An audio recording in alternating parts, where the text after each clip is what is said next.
네, 3과목 빅데이터 모델링인데요. 네, 일단 이번 7챕터는 이제 분석 모형 설계하고 이제 8챕터인 분석 기법으로 이루어져 있습니다. 네네.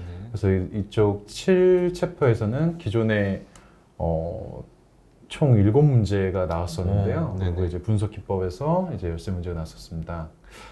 그 중에 이제 분석 절차 수립을 보면 기존에 나왔던 문제보다 좀 축소는 됐는데 기존에 이제 분석 모형의 선정 예. 부분이 이제 계속 연달아서 많이 나오고 있는 수준입니다. 네네. 그래서 이번 3회차 때는 총 이쪽 절차 수립에서는 이제 2문제가 나왔고요. 크게 어렵지는 않아서 일단 난이도를 하할까 하다가 일단은 기존에 이제 비중도 4문제, 2문제 이렇게 나왔기 때문에 일단 중후를 유지하고요. 네. 일단 보시면 인공지능 알고리즘 사례를 주고 예. 그게 무슨 알고리즘인지 이제 네. 판단하는 그런 문제가 나왔고, 네, 한 문제에 그냥 다 알고리즘을 다 때려 넣어서 네, 한 문제만 나왔습니다. 네. 네. 네. 1타 다피. 네. 그리고 이제 파라미터 관련된 개념 문제가 나왔습니다. 아, 그럼 이거 네. 하이퍼 파라미터하고 비교 네. 형태로 나온 거예요? 뒤에 바로 아, 보시면 네네. 네, 바로 그 지문에 일반 매개 변수와 음. 이제 하이퍼 파라미터의 개념을 전부 다 녹여가지고 네네. 이제 질문을 했습니다. 네네. 그래서 이제 알맞는 것은 네. 이런 문제로 형태로 해서 음. 조금씩 헷갈리게 해놓긴 했는데 이제 좀 개념만 정확히 알고 있으면 이제 어려운 문제는 아니었기 때문에 네. 이쪽 부분은 조금만 보셨으면 풀 수 있는 정도로 나왔던 것 같습니다. 그 하이퍼 파라미터 문제도 2회에 비해서는 좀 쉽게 나온 것 같아요. 아, 네. 2회 때, 그렇습니다. 2회 때는 이제 실제로 어떤 게 하이퍼 파라미터냐 이걸 음. 물어봤다면 지금은 개념을 물어봤으니까요. 네. 네네. 네. 난이도를 좀 더, 이쪽은 네. 어떻게 보면 분석 기법 8챕터에 비해서는 좀 주려고 했던 문제가 아닐까 좀 생각이 됩니다. 그 알고리즘도 이제 통계 기반의 알고리즘하고 뭐 분석 모형하고 여러 개 이제 인공지능 기반, 뭐 마이닝 기반 여러 개가 있는데 조금 그 책을 봤으면 풀 수 있을 정도의 좀 쉬운 난이도로 나왔던 것 같습니다. 네. 네. 좋습니다. 네. 네, 다음 부분을 보시면 이제 분석 환경 구축입니다. 이쪽에서 이제 분석 도구와 이제 데이터 분할 고려 사항 같은 것들이 나왔는데요. 분석 도구는 저번 2회차에 하고 이번 3회차에서도 네. 나오지 않았습니다. 아. 네.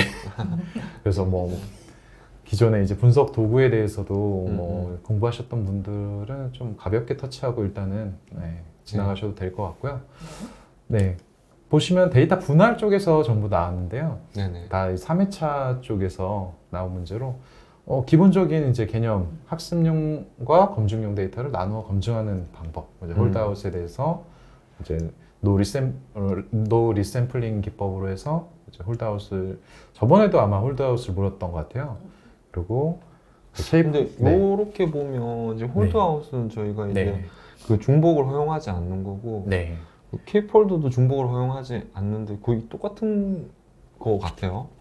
일단은 리샘플링을 하긴 하는 기법으로 이제 K폴트는 완전 중복성은 아니고 이렇게? 이제 리샘플링은 하되 이제 섞어서 하는 방식으로 해서 이제 리샘플링으로 들어가 있게 이제 K폴트는 돼 있고요. 네네.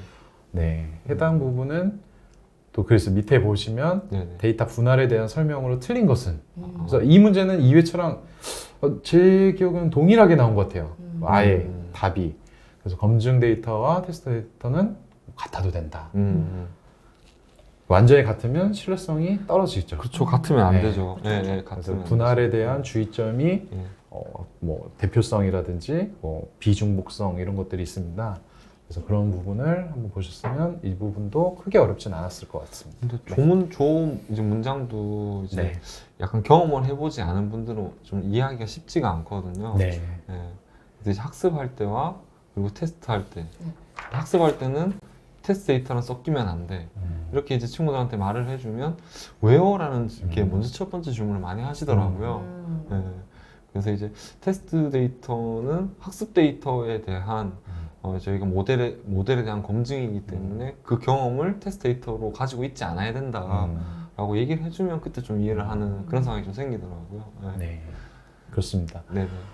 네, 보시면은 이쪽 부분 7챕터는 좀 어떻게 보면 좀 점수를 주기 위한 좀 네. 부분이었던 것 같고 이제 문제 이제 8챕터가 네. 들어갑니다. 여기서는 네, 분석 기법하고 이제 고급 분석 기법으로 되어 있는데요. 네네. 비중이 오히려 기존에도 많이 출제가 됐었는데 오히려 더 올라갔습니다. 네. 그래서 이번 다른 이제 분들이 비전공자분들은 네. 이 부분을 상당히 어려워하시더라고요. 아, 이제 통계에서 이제 이쪽으로 넘어가는 거. 네. 그래서 이 과목이랑 3과목에서 네. 분석 기법이 예. 분석 기법이 지금 저번에 2회차 때 이제 6문제 정도 출제됐는데 네네. 이번에 한 10문제로 올라왔습니다. 맞아요. 네. 분석 기법에서만 10문제고 네. 고급 분석 기법은 6, 7문제 정도 나왔던 것 같아요. 네, 그래서 기존에는 이제 회귀 분석을 중심으로 지난 회차는 3문제가 회귀 분석 쪽에서 나왔었는데 이번에는 네네. 좀 더 스프레드하게 다양하게 출제가 됐습니다. 아, 그쵸. 보시면 회귀 분석에서 이제 다중회귀 분석과 다중 공선성 아까 말씀하셨죠? 네네. 네, 회귀 분석에서 이제 상관성 있는 문제 예. 이거에 대한 해결법을 묻는 문제가 나와서 음. 네, 처음 이번에 다루게 됐고 뒤에 보시면 나올 거예요. 그리고 저번과 이어서 이제 로스틱 회귀 분석, 그다음에 이제 인공신경망에서의 이제 활성화 함수, 이거는 계산 문제도 나왔더라고요. 그래요? 그러니까 기본적인 설명은 이제 지난번에도 이거 나왔었는데 이거는 계산 문제로 나와서 예. 네, 이거는 사람들이 많이 어려워했었을 것 같습니다. 네네.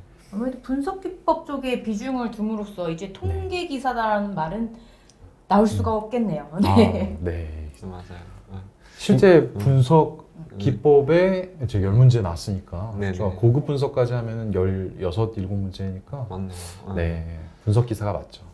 통계 기사보다는 근데 맞아요. 여기 회차 근데 회차마다 네. 조금 이제 그 문제가 어려운 영역에 대해 가지고 이제 수험자분들이 좀 포커싱이 되는 경향도 좀 있는 것 같아요. 근데 또 이제 이제 여기 나오는 분석 기법들도 다 이제 기초 수학을 넘어서는 수학에 대한 영역들을 기반으로 하기 때문에 그 수식이 나오는 순간 이제 띵 하시는 거거든요. 근데 문제는 진짜 이제 이제 일부는 이제 계산 문제도 출제가 됐지만 전체적으로는 어땠습니까? 전체적으로는 뭐 계산 문제도 나왔지만 네네. 기본적으로 이제 개념을 맞아요. 잘 알고 있느냐가 네네. 일단 핵심이었을 것 같습니다. 네. 보시면은 뭐 아까 살짝 농담으로 말씀드렸지만 뭐 계산 문제는 제끼더라도 개념을 정확히 알고 있으면 이건 합격할 수 있는 시험이었다. 네, 말씀드릴 수 있을 것 같고요. 여기서 보시면 연관성 분석에서 지지도와 신뢰도 문제가 이번에 나왔는데 네, 아주 기본적인 계산으로 나왔었어요. 수식만 알면 풀 수 네, 있는. 네, 예. 그렇습니다. 그래서 근데 이제 좀 저기에서 이제 좀 오타나 이런 것들 때문에 전부 다 맞게 해주는 푼 사람이 좀 약간 억울한 좀 히스토리가 있는데 네네. 네. 하여튼 지지도와 신뢰도, 향상도까지 해서 이거는 가장 기본적인 계산이기 때문에 한번 보시면 어렵지 않게 풀 수 있었을 것 같습니다. 네. 다 맞게 해달라고 그 뭐지? 그 그래. 민원 넣으시면 안 돼요? 민원 뭐 많이 넣어주시면 더 어렵게 나올 것 같습니다. 더 어렵게 낸다. 네네. 예. 네, 그래서 출제 문제 예시를 보시면 이제 정확히 이제 라이센스가 있기 때문에 완전히 똑같이는 아니고요. 네. 비슷하게 이제 재현해 놓은 문제인데요. 보시면 다중 공선성 문제에 대한 해결 방법이 아닌 것은 이쪽 회귀 분석 쪽에서 이제 다중 공선성이 저번에 2회차에선 나오지가 않았어요. 네네. 근데 이번에 3회차에서는 3회차에서는 아까 이 과목에서도 이제 지문으로도 나왔었던 것 같아요. 네네. 네, 그런 것처럼 이번에 이제 회귀 분석에서도 이게 문제고 이제 상관 분석이 있으니까 그거를 해결해야 된다. 이쪽 회귀 분석의 이제 전제 조건인 비상관성을 네네. 유지해야 되기 때문에 보시면은 뭐 여러 가지 리치 함수나 뭐 주성분 분석이었나 네, 뭐 네. 몇 개 이제 해결 방법을 냈두고 이제 박스콕스 최적화. 그래서 이게 어떤 걸까 이제 고민하기 좀 만들었던 것 같아요. 예, 그럴 수 네. 있겠네요. 예. 그래서 이제 정규성을 하는 박스복스 최적화가 이제 아니었던 답이었고 의사결정 트리는 저번 회차에는 나오진 않았었는데 네. 이번에 이제 가장 기본적인 걸로 형태로 나왔어요. 그래서 반응 변수가 이산형일 때 아, 사용 가능하지 않은 알고리즘은 나왔는데 네네. 네, 이제 F통계량은 이제 연속형, 그렇죠. 아노바에 대한 F통계량 연속형으로 해서 네. 네, 이 문제는 의사결정 트리 쪽을 이제 보셨으면 크게 어렵지 않게 풀어줄 수 있었을 것 같습니다. 저기 카이 제곱 진익에서 엔트로피 지수 조 방식에 따라 가지고 네. 의사결정 트리 알고리즘도 달라지죠. 다 있죠. 네. 네. 네. 그거는 네. 네, 따로 공부하시길 바랍니다. 네. 네. 네. 그리고 서포트 벡터 머신 쪽에서도 이제 커널 함수에 대한 이제 설명이 나와서 네. 이제 RBF 이제 방사형 기저함수에 그쵸. 대한 네. 내용이나 뭐 음. 가우시안 이제 그 벡터. 밖에 네. 이제 뭐 개념에 대한 설명 이런 것들이 나와서 이 부분에 대해서 이제 아는 것은 해가지고 이제 교차 검증을 이제 선택했던 문제가 있었던 것 같습니다. 네. 네. 그리고 아까 앞에 말씀드렸던 아, 저 문제구나. 지지도 및 신뢰도에 대한 뭐 A하고 B가 C일 때 이제 그거를 사례를 두고 네네. 뭐 오렌지, 사과 뭐 이런 것들이 있었던 것 같은데 네. 아니 너무 어렵게 그 A에서 C만 해도 헷갈릴 네. 텐데 시험에서 문제를 받으면 그러니까 요번에 어렵게 푼 분들이 네. 좀 억울해 하시더라고요. 네. 그러니까. 다 맞게 해주니까. 네. 네, 그렇습니다. 그래서 이쪽 3과목에서 분석 기법을 절대 이제 포기하시면 안 되는 부분이고요. 네, 절반인 3과목에서 절반이 이제 분석 기법에서는 10문제가 나왔기 때문에 네네. 네, 그럼요. 거기다가 이제 저번에는 좀 회귀 분석 위주로 나왔다고 하면 음. 이번에는 이제 스프레드하게 다양하게. 전체 부분에서 골고루 나왔어요. 네, 그래서 한번 골고루 공부를 해주시면 될 것 같습니다. 네, 그 다음에 이제 고급 분석 기법인데요. 이 부분은 좀 더, 그러니까 비중은 비슷하게 나왔습니다. 근데 네. 이제 난이도가 좀 더 올라간 형태로 나온 것 같아요. 보시면 이제 시계열 분석에서 이제 거의 3문제가 나왔던 것 같고, 아이고. 네, 딥러닝, 그다음에 비정형 데이터, 앙상블, 이제 비모스 통계까지도 나왔습니다. 그 특이사항으로는 일단 시계열에서 중심으로 많이 나왔다는 거 하고, 네네. 그다음에 저번에는 이제 비모스 통계 쪽이 안 나왔었는데, 네네. 네, 이번에 이제 출제가 처음 됐다는 거 네. 말씀드릴 수 있을 것 같습니다. 저기 시계열은 그럼 그 유형에 대한 선택을 하는 문제가 주로 출제가 된 건가요? 네, 지금 뒤에 바로 예. 보시면 예. 네, 음. 분석에서 뭐 요인으로 옳지 않은 것은 해서 네네. 추세 요인, 계절 요인, 순환 요인, 뭐 불규칙 요인 뭐 네네. 이렇게 돼 있는데 약간 헷갈리게 이런 식으로 넣는 것 같아요. 네, 그래서 추세 요인, 계절 요인, 순환 요인은 규칙 요인이고 네. 좀 헷갈리게 좀 냈던 것 같아서 근데 아마 저게 정의에 네. 딱 추세, 계절, 순환 이게 들어가 있어서 그럴 거예요. 네. 트렌드, 시저널리티, 사이클 이렇게 네. 표현되는 정의들이 많더라고요. 네. 그래서 그 단어를 한글로 바꿨네요. 네. 재밌습니다. 네. 그 밖에도 이제 딥러닝에서 이제 개념 문제, 딥러닝에서 뭐 활성함수는 비선형이다. 네. 그 밖에도 여러 가지 지문을 주면서 다 비슷비슷하게 이제 보여서 선택하기가 쉽진 않았을 것 같아요. 한 글자. 네. 그래서 활성함수는 선형이다. 네. 이렇게. 그래서 이 문제도 딥러닝에 대해서 이제 개념 부분을 좀 명확하게 좀 숙지하셔야 됐던 문제였던 것 같습니다. 네. 네.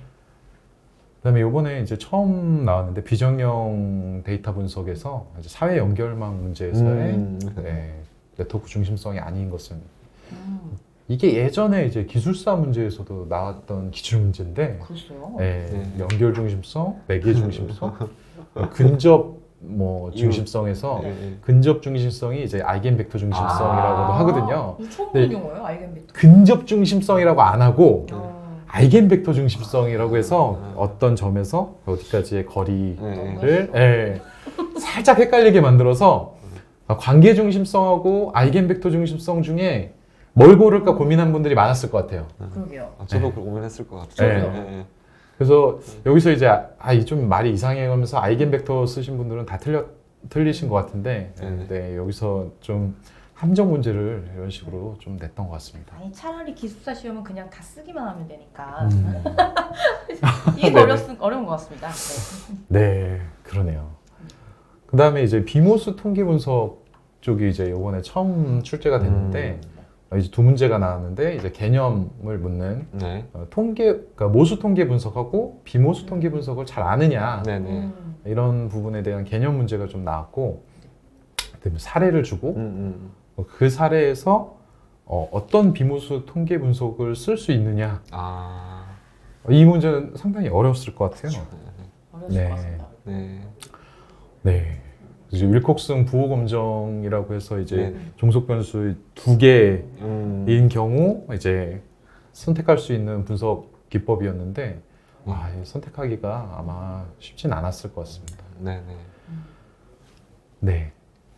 이렇게 봤을 때 이제 분석 기법과 이제 고급 분석 기법은 비중은 유지하되 좀 더 난이도가 살짝 올라간 것 같고 분석 기법 쪽은 좀 더 스프레드하게 여러 개 이제 범위에서 스프레드하게 나오면서 난이도는 좀 비슷하게 유지했던 것 같아요. 네. 네. 이렇게 해서 3과목에 대한 이제 정리를 마치겠습니다. 네.